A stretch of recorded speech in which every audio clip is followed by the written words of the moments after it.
Kota Banda Aceh Aminullah Usman memberikan hak suaranya di TPS 1 Gampung Lampaseh Aceh, Kecamatan Meraksa, Kota Banda Aceh, sekitar pukul 9.30 waktu Indonesia Barat, Rabu 17 April 2019. Aminullah tak sendiri ke TPS yang berlokasi di halaman Masjid Babu Salam tersebut, namun didampingi oleh sang istri dan dua putrinya.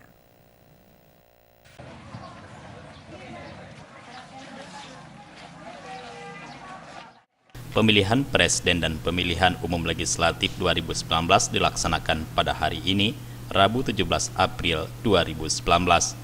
Di Kota Banda Aceh sendiri, Wali Kota Banda Aceh Aminullah Usman menggunakan hak pilihnya mencoblos kelima surat suara di TPS 1 Lampaseh Aceh, Kecamatan Meraksa, Kota Banda Aceh. Kelima surat suara itu adalah surat suara pemilihan DPRK Kota, DPRA, DPD RI, DPR RI, dan Pilpres.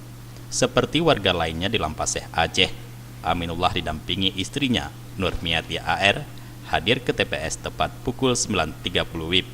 Wali Kota mencoblos menggunakan hak suara bersama masyarakat Kampung Lampaseh Aceh. Usai menggunakan hak pilihnya, Aminullah Usman meminta kepada seluruh masyarakat untuk menggunakan suaranya dan memilih calon wakil yang amanah. Ia berharap agar pemilu tahun ini bisa melahirkan wakil rakyat yang jujur dan baik, sehingga bisa membawa aspirasi masyarakat Kota Banda Aceh. Ya, alhamdulillah kita pada hari ini 17 April 2019, saya selaku Wali Kota Banda Aceh beserta istri sudah selesai melakukan pencoblosan.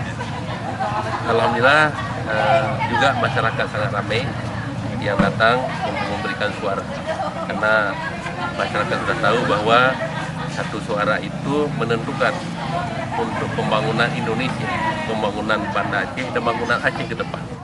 Usai mencoblos, Aminullah Usman melanjutkan kegiatan memantau pelaksanaan pencoblosan di sejumlah TPS di Kota Banda Aceh. Aminullah bersama Forkopimda berkeliling kota untuk memantau situasi pemilu. Adapun sejumlah TPS yang dikunjungi diantaranya TPS Gampung Peniti, Gampung Pande, Emperum, Lung Raya, dan Cot Masjid. Ikut dalam rombongan Wali Kota Kapolresta Trisno Rianto dan Dim 0101 BS Hasan Dilubis, Kajari Erwin Desman, Wakil Wali Kota Zainal Arifin, Sekda Bahagia, dan para pejabat Pemku Banda Aceh lainnya. Edi Sunarman, Aceh TV.